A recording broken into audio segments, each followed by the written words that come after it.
Let's pretend you get on a bus and it's super crowded. The only spot that's open is between two strangers. So you sit down between two people you never met and everyone is fine. Everyone's keeping to themselves, no one's making eye contact, it's perfect. Sure, your shoulders are touching, but that's just what happens. That's part of the bus going experience, you poor person. But then at the very next stop, aisle seat guy gets off. So now you and window seat guy are sitting right next to each other. But since you're in the middle, you have to be the one to decide, do you move or not? I honestly don't know what the right thing to do in that situation is. I'm conflicted. Because if you move, it would be silently telling the other person, hey, you're disgusting. I can't stand having our shoulders touch any longer, and I'm glad to finally get away from you. Ugh.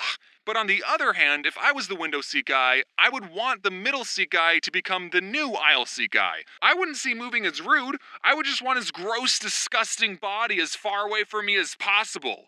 That's not rude. But on the other hand, maybe I'm overthinking everything, and most people don't even mind being this close to another human, and they aren't struggling socially, I don't know. Now imagine that same situation, but with urinals. If you're in the middle urinal, do you move halfway through to the other urinal? Because I would. Are you supposed to talk to people when you're sitting 2 inches away from them? I always felt like I should say something, like, hey, did you see the game last night? I didn't, I was too busy drawing cartoons. But I realized that this is a two-way street. I'm worried about not talking to someone, but they're not talking to me either. We both agreed that there's this unwritten contract between us that we're not even going to look at each other. It got me thinking about strangers and specifically how I treat them. And how I could make money off of them. Hey-oh! I'm just kidding.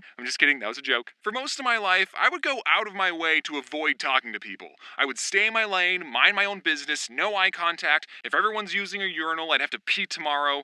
Yes, I'm lonely. But now that YouTube's the thing, I'm interacting with strangers more often than I've had to in my entire life. So I've been thinking a lot about strangers. And first of all, I think the word stranger is already an insulting label for someone just because you don't know their name. Oh, I don't know this person? They're a stranger. They're strange. I'm the normal one. They're the freaks. They probably murder people with an axe. That's always the go-to profession of a stranger, an axe murderer. But the people you see throughout your day are all humans with their own hopes and dreams, and some of them may hope to kill you, but you'll never know because you didn't ever take the time to get to know them. So I think that the people you see throughout your daily life aren't strangers. They're potential friends.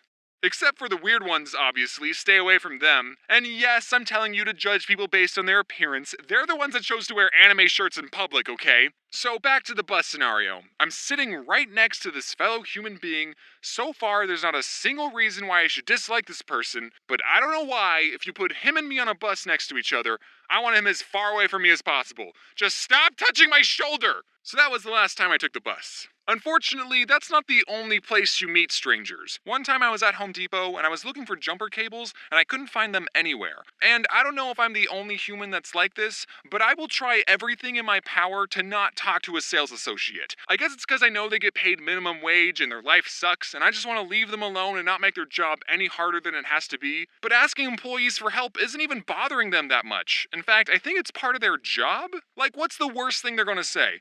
Ugh, you don't know where one specific item is? Everyone else knows. Did you even look? They're in the jumper cable aisle, idiot.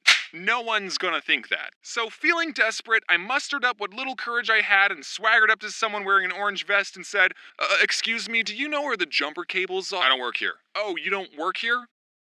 And then he walked away. And then he waddled away, waddle, waddle. And then the very next day, bum, bum, bum. So I think the logical thing to do in that situation would have been to find someone who does work there. But I left the store because I didn't want to run into that same guy again. But I also bought a hammer because I didn't want people to think that I stole something. So...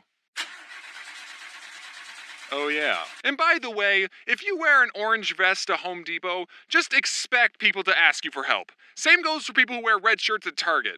You'd think I'd learn from my mistakes, but no, I have a bunch more examples. When my book came out, my publisher said that it was going to be carried at Barnes & Noble, and I thought that was super duper cool and wanted to see my book in the wild. Not to buy or anything, just to have a look at. So I took my friend Adam from Something Else YT, and we went to the local Barnes & Noble and started our search. We looked in the humor section, didn't find it. Then we checked the new release section, it wasn't there either. Then we looked at the best-selling section, then the religious section, but we couldn't find the book anywhere. So So either the publisher lied or they had already sold out. But just to be sure, I asked one of the workers, hey, do you guys have a book by The Odd Ones Out?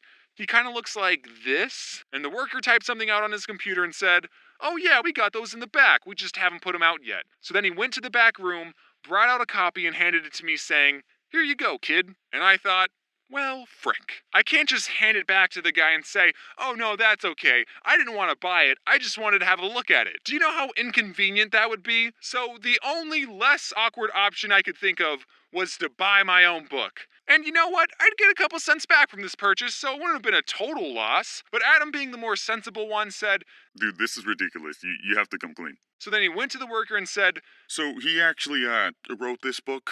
He just wanted to get a look at it, like, in the wild. And the worker said, oh, that's so cool.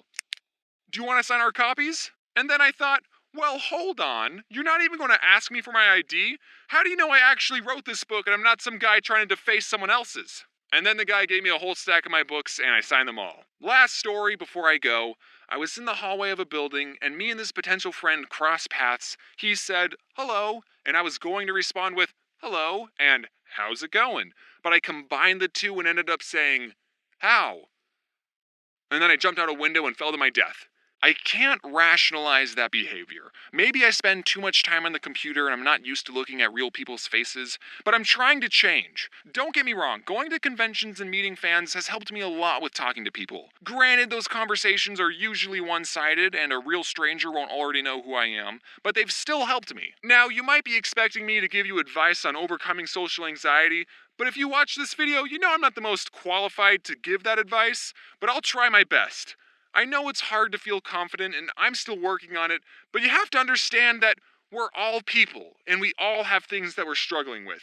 And in reality, we're not all watching or caring about every little thing that other people do. We're all too busy worrying about what other people think of us. So with enough practice and believing in yourself, you can show the world your true colors, and I think you'll find that people are a lot nicer than you think.